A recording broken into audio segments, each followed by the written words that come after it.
there, welcome back to the Smell of Logic channel where we read Reddit stories. This is going to be paranormal ones, another one, because we really like this. I am Ramona, and let's jump right into this. There's several stories we want to get into, so here we go. I saw something when I was 9, and it was not human. It was summer 2009, and my family and I went to my uncle's house for a family dinner. It was my grandma's birthday. It was maybe around 17 or 18. What is it? What would that be? I don't know. I'm not good at military time. And my cousins and I were playing in the garden, hide and seek, and it was my turn to hide. My uncle had this big old tree, and right to its side he had like some type of small shed where he would keep tools and garden equipment inside cardboard boxes. It was a perfect place to hide, so I went inside and surrounded myself with boxes and tools. I stood there for like 5 minutes, just waiting. I could see the shed door from the small aperture between the boxes that surrounded me, and while I was looking, I saw a guy coming inside, like a complete stranger. He was wearing a very weird black outfit. His shirt was very small, and it looked as if it could tear apart just by his movement. He entered the shed and started sniffing the boxes, moving his head side to side. I swear his movements were so strange and unnatural. It was like looking to one of those weird AI-generated videos.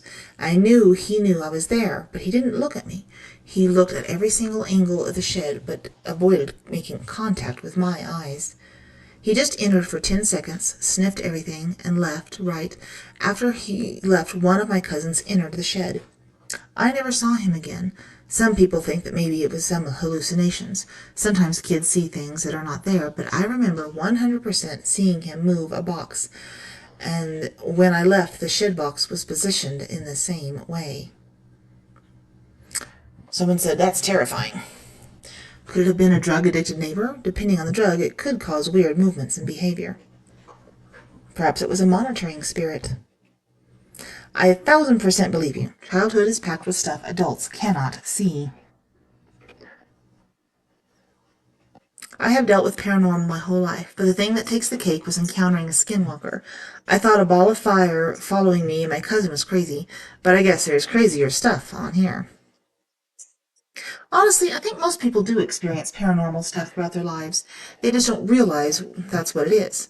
We've been conditioned to filter everything through a very limited lens of what's normal, so when something outside that framework happens, people either brush it off or rationalize it away. We're talking things like seeing something out of the corner of your eye, feeling watched when no one's around, dreaming things that later happen, sudden intuition hits, deja vu, even tech glitches or strange synchronicities. These things are written off as coincidences, imagination, or just weird moments. But if you pay attention, there's a pattern. That's not that the paranormal is rare. Rare is that the programming is strong. Once you start to question that filter and stay open, you realize this stuff is happening all the time. It's subtle, but it's real. Most people are just too distracted, too skeptical, or too deeply trained to ignore it. But it's always there. Always has been. I've seen multiple things over the years, especially when I was younger. It was more frequent back then, probably because I hadn't learned to block it out yet. As I got older, the experiences slowed down, but they never fully stopped. I believe children see things adults do not. Perhaps it is being more open to the supernatural world, and as we get older, we learn to guard ourselves. I learned to just keep things to myself because I was the youngest by 8 years, and no one in my house believed me. They chalked it up to the imagination of a child, but I know what I saw. It's a terrible feeling to not be believed and to think that how I learned to be afraid of things. Because if everything I saw was normal, why would they brush it off? I don't know, but I believe you. I think that Jin lived in that place and you occupied his place, and he was annoyed and decided to rattle you. It's a long story, but I encountered it in its human form and another form. Its human form was that of an old man.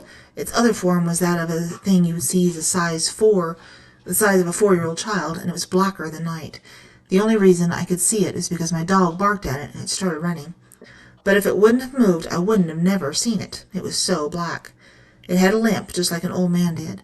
It caused me to have a horrible nightmare, as it was calling me outside, in my dream. Unfortunately, I did end up outside like it wanted me to, but not in my dream. It was in real life. That's when I saw it. Alright, that's enough of that story. Moving on. Ready? An entity saved my life. So this happened 3 years ago when I was 15. I was walking home after seeing my friends. I stopped for a minute to grab my phone out of my bag. Everything was normal until I heard a female voice in my head telling me to run. I was more concerned about the fact I suddenly heard a voice in my head. 2 seconds later, I hear it again, but this time like she's screaming, run. It had such an impact that it was like something pushed me. I started running like mad. Then reality kicked in, and I stopped running and thought, why am I hearing this? I looked behind me, and I kid you not, that's when a car crashed exactly where I had stood before. From what it looked like, I would have had my legs crushed into the wall. I don't know who or what that entity was. I believe maybe it was a family member, as she had my accent. Update. A lot of people have been asking me to share this story on their channels. You don't need to ask me. Feel free to share it. Just don't claim it as your experience, please.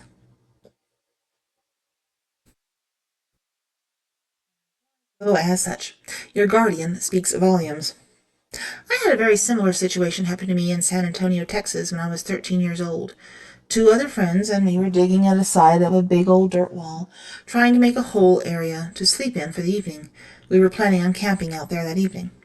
The hole we were digging into the dirt wall was super dry and very loose. Around dusk, I remember feeling the ground shaking, and I heard a voice telling me to run now. As I started to run, the top lip of the hill fell on top of one of my buddies, and then a dirt boulder came out of the hill and landed directly on him, broke into several pieces, and rolled down the hill. A smaller piece of the boulder hit my other buddy's ankle and broke it. Unfortunately, my buddy was hit by the big boulder, and he passed away in my arms as I was digging him out from under the dirt. I am under the assumption it was my guardian angel that told me to run to save my life. I felt as though God had a purpose for me, and he was not done with me yet. I am very blessed to be here today. Someone says, that's your guardian angel. Talk to them and try to do guided meditations to connect with them regularly. I'm sure they've assisted you previously, but because the situation was dire, so they were loud enough that you reacted quickly. Sometimes it's a deceased relative, but it can also be an alternative spiritual being or an angel. Talk to them in a general sense or on a regular basis, and they will guide you with anything and everything if you want their help. It has happened to me as well, but a voice from outside my head said, stop. There was nobody in my house at that exact moment around to tell me that. I was wearing the cheapest flip-flops then, and the ones that looked like they were made out of cardboard and plastic. Well, I abruptly stopped, and my right foot was just hanging on the air just in time before touching the ground. Maybe a foot was left about 2 or 3 inches away from the floor. Then I suddenly felt a pain on the sole of my right foot and checked my hanging foot with the flip-flop still on. There was a pointy object stuck in the outside of the flip-flop. I didn't even put some pressure on it at the time when I stopped. It had been stepped. If I had stepped onto the ground properly, I had stepped on a broken, pointy piece of tile from my own house that had vertically set into the ground for someone to step on it, and it would have gone through flesh and bone. The pointy tile went through the flip-flop and hurt my skin. I even bled a little bit. However, a few minutes before that, I had gotten mad and yelled at my dog, and believe it or not, my dog is best friends with an elemental spirit. A gnome, a pixie, who knows? I know this because the elemental has knocked on my door to let me know my dog needs its bed inside his house before raining. And that doesn't mean that it appeared in full shape and spoke to me. Don't confuse the issue. But I have seen my dog playing with someone small that floats in the air. Also, I pray for the souls of the dead, pray for my holy guardian angel, and pray for the archangels. I am not surprised, and I'm thinking we both have some extrasensory perception, or guardian angels. I had a similar experience like 20 years ago. I was sitting in traffic trying to get out into the freeway, but wow, cars were stacked up ahead of me trying to do the same. Suddenly, a voice in my head said, put on your seatbelt, which I hadn't clicked into place. I was busy looking at traffic, checking my side mirrors, looking for a chance to scoot into traffic, when the voice came through again, this time more forceful. Put on your seatbelt. I was like, who is this in my head?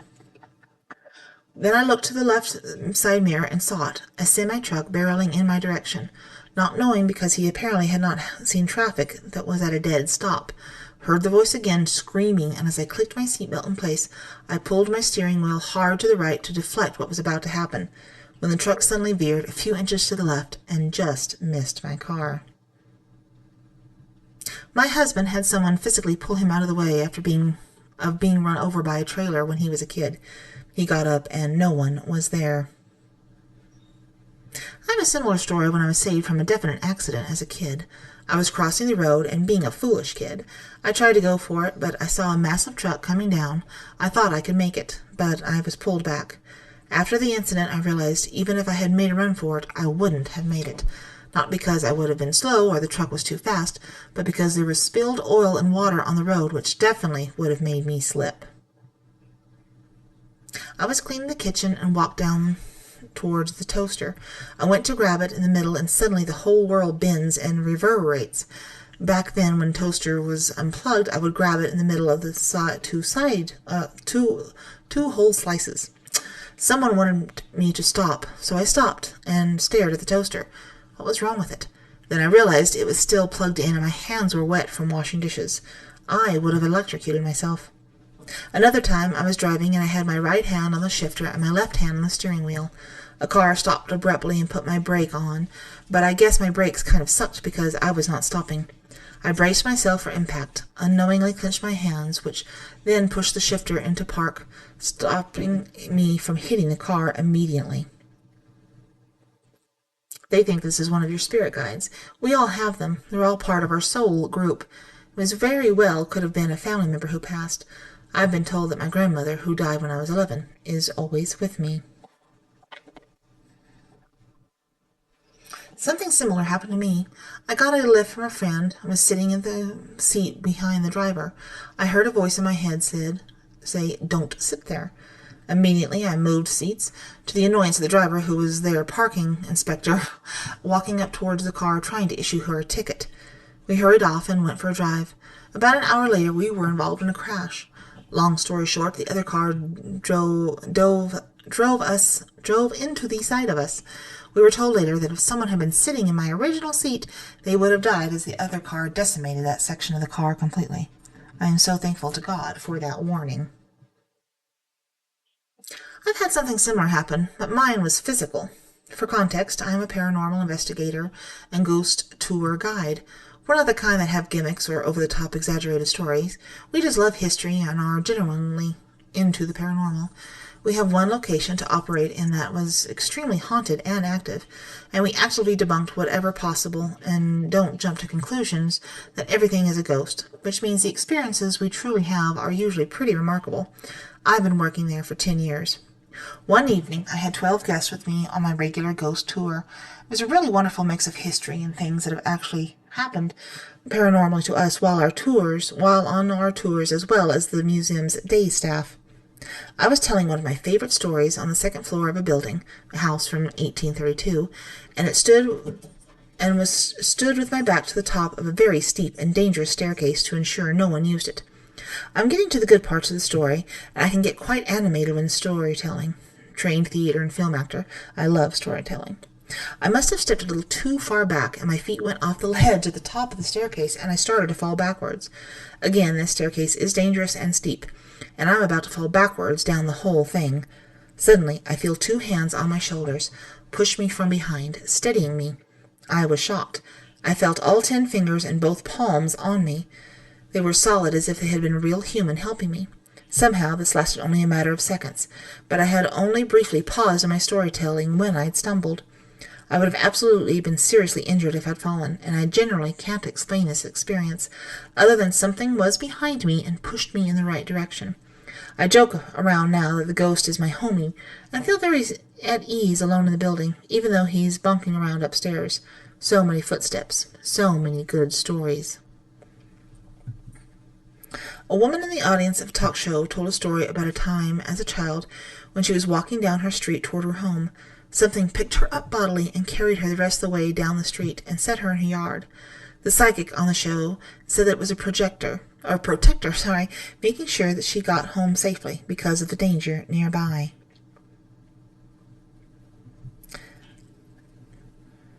We can't see them, but there are angels all around. They have orders to either protect you or to let you experience earthly things. Sometimes they will let you die, but they are there to greet your eternal being and take you out of this world. This happened to me twice. Once, I hit the brakes of a speeding car, runs the red light in front of me. "Wait, your keys!" A female voice. I almost locked the keys in the car. I know both people. They are both communications officers. Invisible. You can see them since I was in Hollywood. They became famous. See Cold Case Red Glare Ending in YouTube. He is there, and I drive by in the van, pick him up in the van, and she gets a job with a bar there. We busted Santa for giving away other people's stuff. See the cane, it is from the Miracle on 34th Street, 1947. They ran with the idea. Your guardian angel, inner guide, has spoken to you. You were protected for a reason. Others would not have received the warning. Obviously, you have important things to accomplish in this life that will positively influence other people and will change their lives. It's frustrating to me that we live in a culture so ignorant of spiritual beings that people don't get the proper education they need. And we'll finish it off with, that was very powerful. Thank you for sharing. So there's quite a few, well, not quite a few. There's some other responses here, but it's mostly that was your guardian angel. They were there to protect you, so you get the gist of it. Anyway, I hope you have enjoyed this video. If you did, leave a like, maybe share it, subscribe to the channel, go check out another video. There's quite a few on here, lots of stuff. Find something you like. Anyway, thank you for listening and watching, and we'll talk to you later. Bye.